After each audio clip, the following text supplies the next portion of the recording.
सार प्रकाश जी, श्रीमान प्रकाश जी बहुत ही सरल तरीके से शांति के साथ में बिना किसी प्रेशर नहीं डाल के, मैं देख रहा था अब थोड़ा बिल्कुल बाहर का थोड़ा काम को जाना पड़ा, मैडम भी आज घर जाना पड़ता है, स्वर्णा मैडम इंचार्ज मैडम, और उसके लिए को बाहर रहना पड़ा।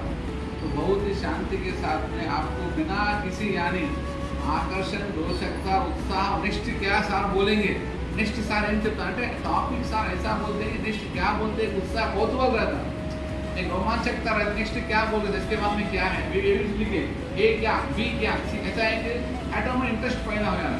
अच्छे से समझाएं, हम भी साथ के जो नियम है बताए कक्षा में फॉलो करेंगे और बच्चों का जो भी तनाव है कम करके हिंदी के प्रति रोचकता कर इस सब्जेक्ट में इसको उपयोग करके हम लाएंगे। आगे भी कभी सार से मौका अवसर मिला ज़रूर हम क्लास सुनेंगे। इस पूरे सेशन को साथ कंप्लीट करने 2 रूम में अलग, ये रूम में अलग, एक बार तालियों से साथ हम धन्यवाद आभार। నేను సార్ చెప్తూ ట్యాక్స్ చేసిన చివరికి అసలు ఇంకా చెప్తే బాగుండు, అసలు ఈ లంచ్ టైము ఇంకొక 1 అవర్ బిఫోర్ సార్ వస్తే బాగుండు అని అనిపించింది సార్ క్లాసు. అంత అద్భుతంగా ఉంది. సార్ చెప్పినవి దాదాపు మన లైఫ్లో పాటించేది ఉంటే ఇందులో 50% మనము కొంచెం లైఫ్లో ముందు మనము ఇప్పుడు కంటిన్యూషన్ లైఫ్లో పెడితే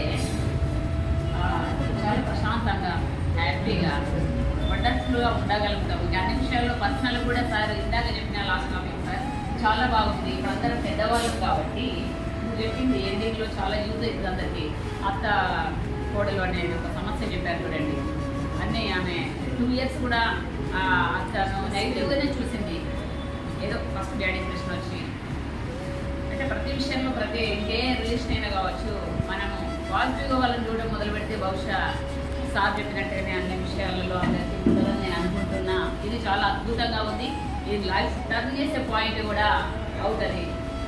మన సార్ అన్నారు కదా, స్ట్రెస్ వస్తుంది అని, అంటే స్ట్రెస్ ఎందుకు వస్తుందో ఎప్పుడు వస్తుందో తెలియకుండా వస్తుంది, దాన్ని ఎలా మనము ఓవర్కమ్ చేయాలి అనేది చెప్పారు.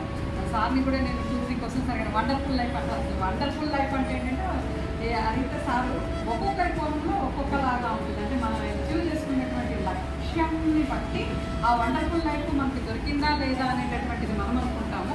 ఇంకొకటి ఏంటంటే బీ పాజిటివ్ అంటున్నారు, బీ నెగిటివ్ అంటున్నారు. బీ పాజిటివ్ కాదు, బీ నెగిటివ్ కాదు, థింక్ ప్రాపర్లీ అనేటటువంటి ఒక విషయం చెప్పారు. ఇంకొకటి మహా అద్భుతమైనటువంటి విషయం నాకు ఏంటంటే, టీచర్ అయినటువంటి వ్యక్తి సెల్ఫ్ డిసిప్లిన్ లేకుండా, కాంటెంట్ 100% లేకుండా క్లాస్లోకి ఎంటర్ కావద్దు అనేటటువంటి విషయం మనకు ఒప్పించగానే ఒప్పించినట్లుగా ఉంది.